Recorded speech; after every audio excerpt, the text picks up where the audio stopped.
Good day everyone, ang biker vlogger ng Kabuyaw. Nandito ngayon sa tapat ng St. Polycarp Pares ito sa Kabuyaw City, Laguna.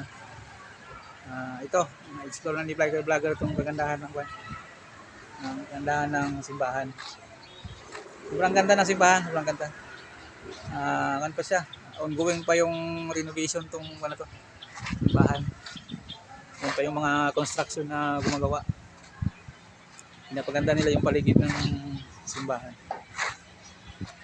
The best itong simbahan ng St. Polycarp. Kilala itong simbahan na to. Famous itong simbahan na to. Dinadala ito ng mga vlogger, saka yung mga turista na gusto ma-explore ang mga landmark ng Kabuyaw City.